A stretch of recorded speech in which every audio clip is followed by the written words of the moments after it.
بسم اللہ الرحمن الرحیم۔ السلام علیکم ورحمۃ اللہ وبرکاتہ۔ ایک شخص اپنی پیداوار کے 3 حصے کرتا تھا۔ ایک حصہ اپنے کھانے اور بال بچوں پر خرچ کرنے کے لیے اور ایک حصہ اللہ کے راستے میں خرچ کرنے کے لیے نکالتا تھا اور ایک حصہ باغ کی دیکھ بھال کے لیے۔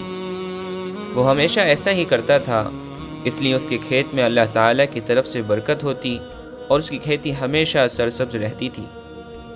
اگر اس کے پاس پانی نہ رہتا تو دوسری جگہ پانی برس کر اور بہہ کر اس کے کھیت میں آ جاتا۔ ایک مرتبہ کا واقعہ ہے کہ ایک شخص جنگل میں جا رہا تھا۔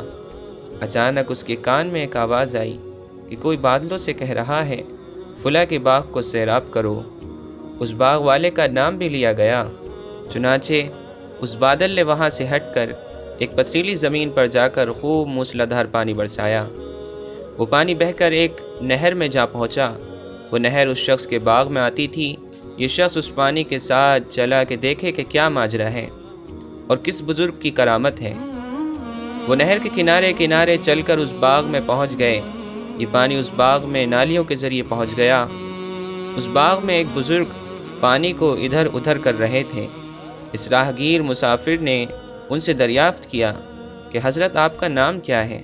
ان بزرگ نے وہی نام بتایا جو اس نے بادلوں میں سنا تھا۔ ان بزرگ نے راہگیر سے فرمایا، آپ میرا نام کیوں دریافت کرتے ہیں؟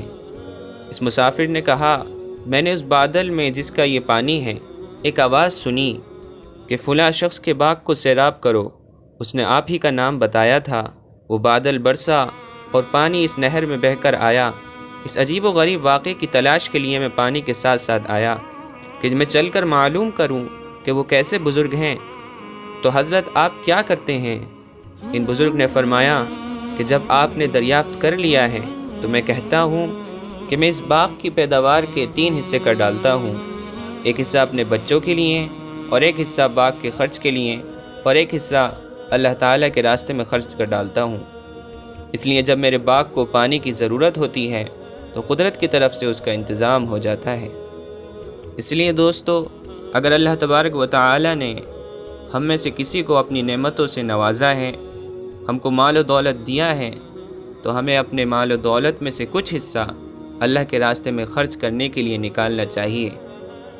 اس کی برکت سے اللہ تبارک و تعالی ہمارے مال کی حفاظت کرے گا اور اس خرچ کرنے کی برکت سے اللہ تبارک و تعالی ہمارے مال میں، ہماری دولت میں بڑھوتری کرے گا۔ اللہ تبارک و تعالی سے دعا ہے کہ وہ ہم سب کو ان باتوں پر عمل کرنے کی توفیق عطا فرمائے۔ تو دوستو، امید ہے کہ آپ کو یہ ویڈیو پسند آئی ہوگی۔ اگر آپ کو یہ ویڈیو پسند آئی تو اس کو لائک اور شیئر کریں اور میرے چینل کو ضرور سبسکرائب کریں تاکہ اسی طریقے کی اور ویڈیوز آپ تک سب سے پہلے پہنچیں۔ السلام علیکم ورحمۃ اللہ وبرکاتہ۔